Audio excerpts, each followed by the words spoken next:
Assalamualaikum warahmatullahi wabarakatuh. Selamat pagi semua. Selamat pagi Bu Dewi. Perkenalkan, nama saya Nesa Alfitriana. Saya dari KJ 025 Bahasa Indonesia. Di sini saya akan mempresentasikan apa itu ragam bahasa. Ragam bahasa.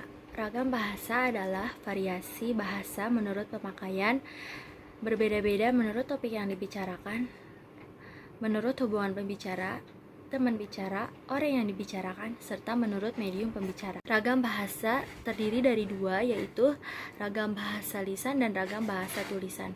Ragam bahasa lisan yaitu ragam bahasa yang dihasilkan melalui alat ucap dengan fonem sebagai unsurnya. Sedangkan ragam bahasa tulisan yaitu merupakan ragam yang dihasilkan dengan menggunakan tulisan atau rangkaian huruf sebagai unsurnya. Penyebab terjadinya ragam bahasa. Ragam bahasa timbul seiring dengan timbulnya perubahan di dalam masyarakat. Perubahan itu berupa variasi-variasi bahasa yang dipakai sesuai keperluannya. Oleh karena banyaknya variasi agar tidak mengurangi fungsi bahasa sebagai alat komunikasi yang efisien. Faktor terjadinya ragam bahasa. Yang pertama, faktor budaya. Setiap daerah mempunyai perbedaan kultur atau bahasa hidup yang berbeda-beda seperti wilayah Jawa dan Papua dan berbagai wilayah Indonesia lainnya. Yang kedua, faktor sejarah. Setiap daerah mempunyai kebiasaan dan bahasa nenek moyang sendiri-sendiri dan tentunya berbeda-beda.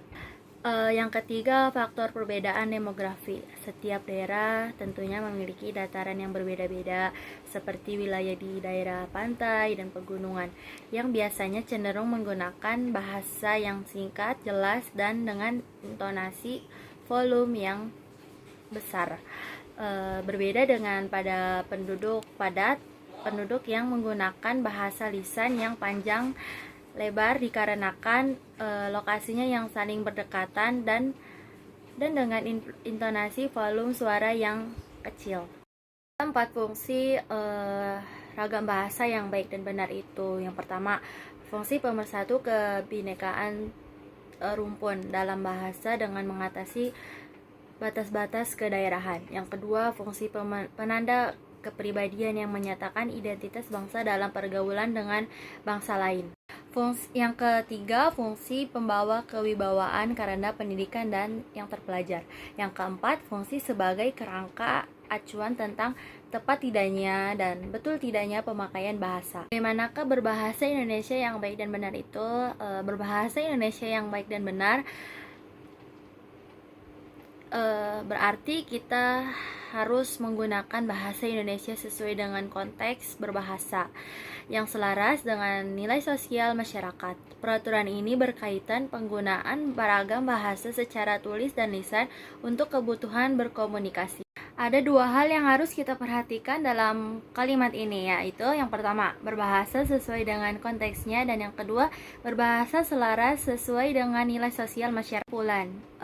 Bahasa Indonesia mengajarkan masyarakat untuk menggunakan bahasa Indonesia yang baik dan benar, baik secara lisan maupun penulisan, karena bahasa Indonesia merupakan bahasa yang nasional, yang artinya bahasa tersebut merupakan bahasa pengantar sehari-hari yang memudahkan kita untuk berkomunikasi, terutama bagi masyarakat yang berbeda-beda dalam berbahasa. Di Indonesia, ragam bahasa sangat luas dan sangat unik. Terima kasih atas waktunya semuanya yang sudah melihat video ini. Mudah-mudahan bermanfaat.